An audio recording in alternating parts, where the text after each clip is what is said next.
Once you've made an herbal oil, you can actually make it into a salve, a healing salve, or an ointment, in other words, and that's really fast and easy. So we have a recipe, and what we just filtered, it's only straight comfrey oil, but if we can just pretend for a moment that we have made a combination of comfrey, plantain, Dr. Christopher's Complete Tissue and Bone Formula, and calendula oil. What you would do, instead of just infusing only the comfrey into the oil, is you would take all 4 of those and then cover it with the olive oil. And once you have 2 full cups of that combined set of infused herbs into the oil, then you can do this recipe. It's called owie ointment. I'm not sure if we're going to get the full 2 cups, but we're close. So this is a thermal cooker, and I've prepared it ahead of time with some boiling water below to mimic a double boiler.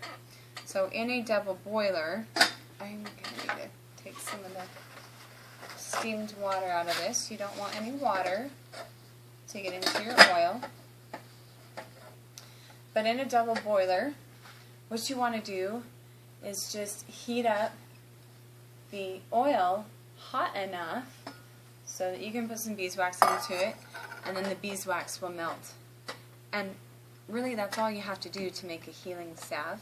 And then you can put essential oils into it, which is the fun, creative part. So again, with double boilers, when you have water down below that is boiling, this is really hot, so it has worked very well. This is an amazing thermal cooker that keeps heat. We're just going to put the 1 and 2 cups, we're almost there, of herbal oil that's already been infused into here. I'm going to close it up. I'm going to let it heat up just a little bit.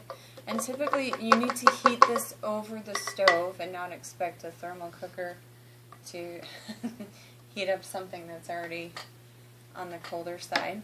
But we're going to put it to the test and see if it has a little magic in it. Close that up. And when this is heated up, you simply stir in, let's see, it's looking for 3 ounces of beeswax. Beeswax comes in clumps, and I have already grated this so that it's just ready to go.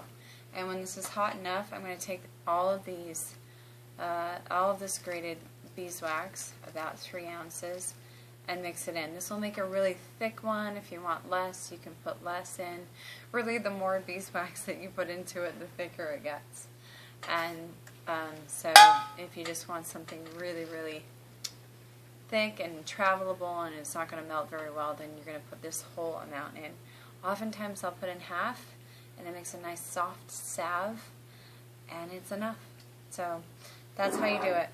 And then the recipe calls for a ½ teaspoon of helichrysum. This is the essential oil. I highly recommend using the Health Fusion brand that we can bring in for you through Dr. Christopher's. It's a therapeutic grade like none other.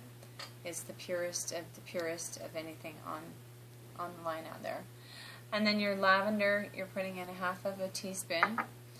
And the tea tree oil is just 20 drops. So once this is stirred in and melted in, and you put in your 3, you have owie ointment. When you let that cool, you can just put it into, so when it's hot, you want to pour it into containers and then let it cool in those containers. And it'll be really nice. It looks like it was manufactured, and it's ready to go. It's owie ointment.